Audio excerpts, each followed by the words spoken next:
Hi everyone, I'm back, or you're back with me. We're going to look some more at using four moves and a habit. We're going to work with the flowchart, specifically with part two. Last video, we looked at move one and move two. Today, we're going to look at move three and move four, how we're going to put this together. And this is going to help us on so many different levels. Because if you remember, we were looking at um, four moves and a habit tool. The lateral leading academic tool is something else to identify one source that supports your position on felony voter enfranchisement. If you remember, enfranchisement means gaining the right to vote or regaining the right to vote.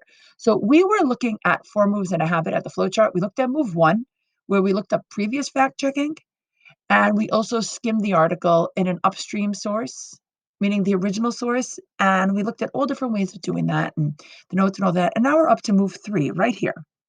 Okay. And move three, it's a little complicated, but I think you can handle it.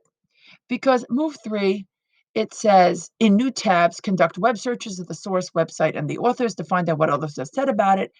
And they say, look up the Baltimore Gazette, look it up. And I see that and I was like, huh? So I went and I looked more at this four moves and a habit. And what we're really doing is we're reading laterally. That means we're going across many connected sites instead of digging deep into one site, like we looked at a site last time to look at sourcing things. For reliability, we're going to start checking ourselves also when we look at different sites, because sometimes when you look for something, if you see what you want to see, it could be something called confirmation bias. Confirmation bias, right here, meaning to confirm means it's true. You're saying, yes, I agree with this source, agrees with me. Okay, we're not doing that. Okay, we're going to go further because we don't want that. That can trick us, and we don't want that. Now, we need to read laterally. And that involves looking at three steps here. We have aim, process, and expertise. So what am I talking about? Reading across instead of deep. When we look at the process, meaning does the source, meaning this web page that we're going to come up with or article, does it encourage accuracy, meaning do they want to be accurate? Do they have fact verification? Do they check and back up their facts? And do they have a way to actually correct themselves? Or do they correct themselves with sources? Do they do that? Next step, expertise, meaning the people that are quoted or the people who are writing. Do they have researchers and professionals behind this source? Or are they just making it up? And the last step is the aim. What is the goal of the source? What are they trying to accomplish, the source or publication? So when we read laterally, we're going to look at the process. Remember, that's does the source encourage accuracy? We're going to look at the expertise. Do they have people backing them up that actually have research behind them? And then we're going to look at the aim, look at their goal. So just remember, the article that we're trying to back up is the article from NBC that talks about restoring voting rights to former felons is a key to civil rights. So, or the thought that I'm trying to back up for enfranchisement of felony voting is that we need to restore felony voting on certain levels and certain steps because it's violating people's civil rights. Okay. Like I kind of boxed it out here in green. This point that I'd like to restore, that I don't want people's civil rights violated or limited. It says the right to vote might be guaranteed by the Constitution, but there are over 5 million. Remember, it's a hyperlink from last time. We could click on it. Americans previously convicted of a felony who've lost their opportunity to make their voices heard in the electoral process. So I need to see if this is actually like a statement I can back up. Like, does this article work? I am going to remember, I am going to read laterally. I'm going to look at, again, the process, meaning does this article from NBC encourage accuracy? Is there research behind it? And what is the source trying to accomplish? So I did a Google search with that over 5 million Americans previously convicted of a felony have lost their opportunity to vote. And they're all different things that come up. Some we actually discussed last video. But this video, I started to look at something from the ACLU and something from the Atlantic. I actually also found another article on the next page, which is from a blog. It's called Trends in State Courts. And I kind of went through a process, and that's how I was, again, I'm going to keep showing this to you to remind you, reading laterally, which means that we are, remember, reading across connected sites instead of digging deep. So let me see what I did when I went to these sites. Let's look at the Atlantic article first, right? So this is quite an article. It says, let the incarcerated, meaning people in jail, let them vote. The bodies of people in America's prisons are counted in the design of our political infrastructure, the way our politics set up, but their voices are not. So this is a magazine article. It's a staff writer at The Atlantic, which is a magazine that's been around for a while. And this obviously isn't written in narrative form. It's an article, and you see all the extra ads coming up on my computer. See some statements like only 2 states allow people in state prison to vote, but they're also the whitest states in the county. Now, I can click on that and go further because remember, I'm looking about civil rights denial.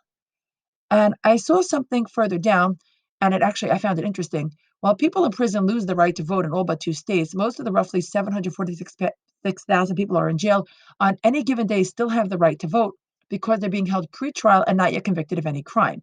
Still, as the Marshall Project has reported, voting inside jails is rare. So now I found that interesting because people technically could vote. I said, wait, I'm going to think laterally. Like, where'd they get the source from on the Marshall Project? Hmm. It says nonprofit. That means they're not in it to make money. Journalism about criminal justice.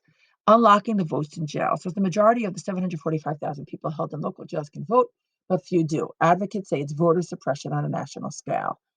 And this is a picture of people voting in jail in Cook County in October in Chicago.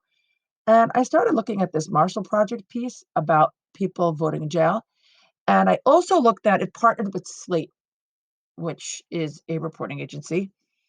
And they have all sorts of hyperlinks and expert responses. Hey, wait, expert responses, that's expertise. Even though they're journalists, this is a magazine article. And what is their aim? It says that they'd like to promote criminal justice. So they seem pretty much like they know what they're talking about over here. I don't want to dig deeper because I'm trying to see this if it works in others, but I'm going to go all the way down the bottom. Nicole Lewis is a staff writer reporting on felony disenfranchisement, people in jail losing their vote, and other issues that directly the incarcerated, meaning jailed people and their families. She received several honors for the first of its kind political survey of the currently incarcerated. That means she does research. Previously, she wrote for the Washington Post, which is prominent. Now, they have all these tags, right, and related articles as part of the Marshall Project. Now, I can look them up on Snopes, but I have looked them up, and they are reputable or believable. The site goes on for quite a while. And if you actually look, they have their projects, their topics they're about, them into Snopes, and yes, they're named for Thurgood Marshall. That backs up this idea that they have an aim that shows us that they kind of going all the way back here. Remember this again. We're reading laterally. They seem to have process, aim, and expertise. This source seems to work. Okay, check for that. Again, next source that came up when I'm reading laterally is from the ACLU. Now, this is the American Civil Liberties Union. They've been around for close to 100 years. And they are considered a reputable source, fighting for people's rights. Their article, Block the Vote, Voter Suppression. So their processes, they do research, and they want to expose when people's liberties are being denied. Their expertise is in protecting people's civil liberties, which is what we're trying to do by giving the vote. And it's a pretty recent article, but I want to see how they back things up. Because remember, I want to make sure they did their research. And as I look, they have all sorts of infographics. But hey, here, look at their resources. They have litigation, which means laws, fact sheets, which let's see what connects back. They have a whole bunch of research here. So this source definitely works. Okay, going again back, we can say that it has fact verification. I don't know about mistake correction. There's definitely research and professionals behind it, and they're trying to accomplish regaining people's right to vote, or re-enfranchising people. Okay, cool. Now, what about my last source? It came up from my search. Remember my search for over 5 million Americans previously incarcerated felony lost their right to vote, and we want to regain the right, people in jail, felon, be able to gain the right to vote. This is surprising facts, 2019. It says court consultant, and I'm looking at this. Back to what I need to do. Process, I'm reading laterally, I'm going across sources to see if the fact checking works about these 5 million people. Well, the other 2 sources, it worked. This source, does the source encourage accuracy and fact verification? It's a lot of facts. They have some footnotes. Let's see where the footnotes go. They don't go anywhere. Uh-oh. Let me check another footnote. Doesn't go anywhere. Um, I don't like this source. I don't know if it's gonna work. Um, do they have research and professionals behind it? Well, they're quoting people and they have a lot of numbers, but I don't see any, like, citations and stuff here. I mean, it says reports are part of the National Center for State Courts report on trends in state courts and futures, but I don't know what's backing it up. And their aim, okay, what are they trying to accomplish? Well, they're trying to restore people's right to vote, and that's great, but for the other 2, I don't know. So I guess I'm gonna say that we're gonna go with the Atlantic article's resources to back up that first NBC article, and the thing from the ACLU, here they are, ACLU, to back up this original NBC article. But as one key civil rights issue of our time, yes, we know they regain it, and the facts in this article do work for me to form my argument that there's voting rights need to be regained because otherwise it's a violation of civil rights. But going back here, this third source, mm, can't use it. But the other 2 do corroborate what I said. So I think we can use that first article.